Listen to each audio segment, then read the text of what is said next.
Hong Kong. The N.B.A. is widely seen as the most permissive of the major American sports leagues when it comes to freewheeling speech, allowing its athletes and other representatives to speak out on thorny political matters without fear of retribution.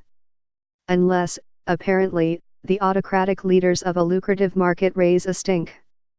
On Sunday, the N.B.A. became the latest international organization to struggle in a tiptoe act with China, a country with a fan base worth billions of dollars but a hair-trigger tolerance for comments that offend its political sensibilities.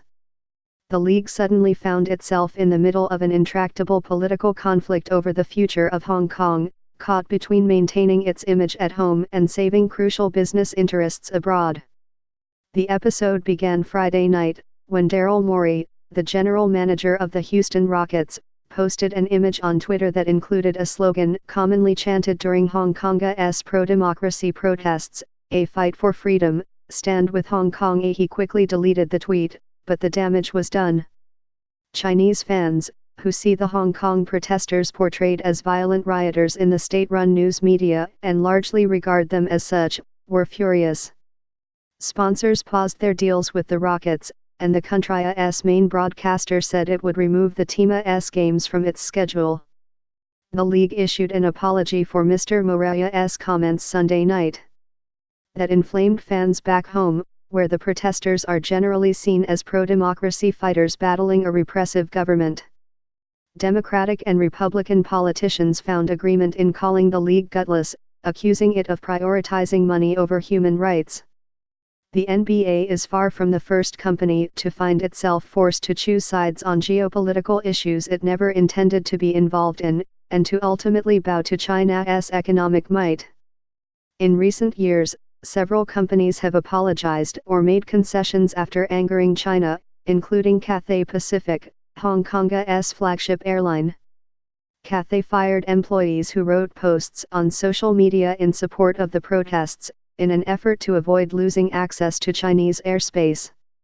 But the stakes are particularly high for the N.B.A., which has looked to China, a rapidly prospering country of 1.4 billion people, as a growth market.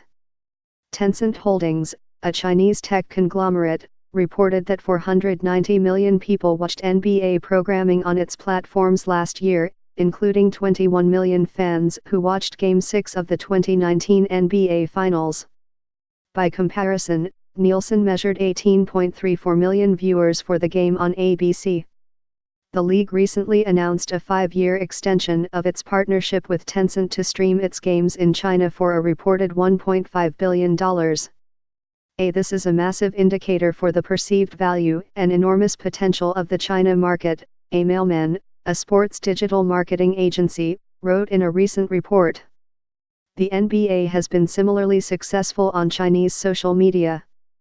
The league has 41.79 million followers on Weibo, a popular Chinese social network, compared with 38.6 million followers on Facebook and 28.4 million on Twitter. The involvement of the Houston Rockets is particularly troublesome for the N.B.A., given the franchisee's longtime status as among the most popular in China. Yao Ming, considered the crown jewel of Chinese basketball, played for the Rockets from 2002 to 2011. The team has maintained its Chinese fan base, making it the second most popular in China behind the Golden State Warriors last year, according to Mailman. The team had 7.3 million followers on Weibo, compared with 2.9 million followers on Twitter. James Harden, a Rockets guard and one of the NBA's biggest stars, directly apologized to Chinese fans on Monday. "We apologize. We love China, we love playing there," he told reporters in Tokyo, where the Rockets were preparing for a preseason game. "We go there once or twice a year. They show us the most support and love.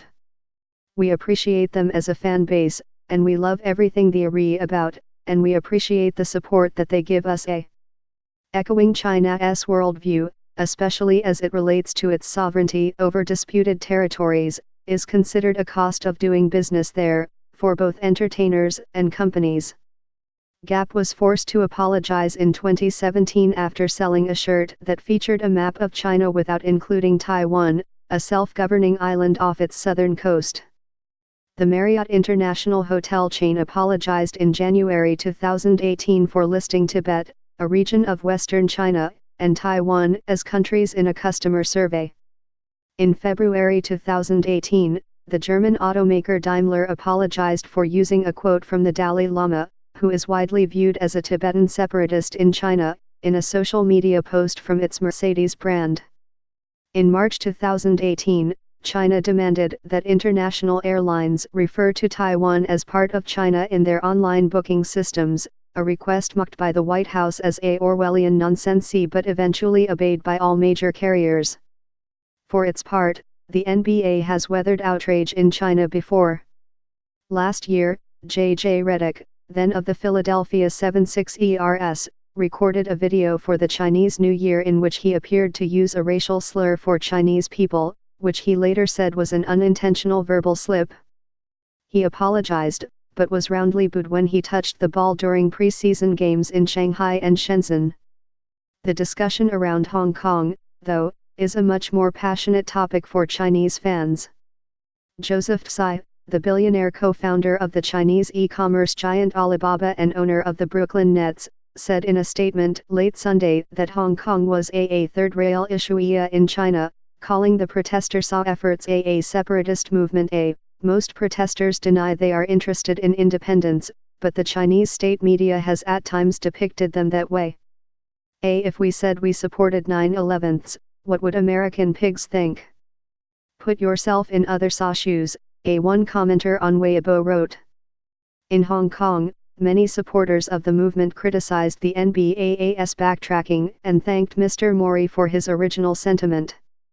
Claire Fu contributed reporting.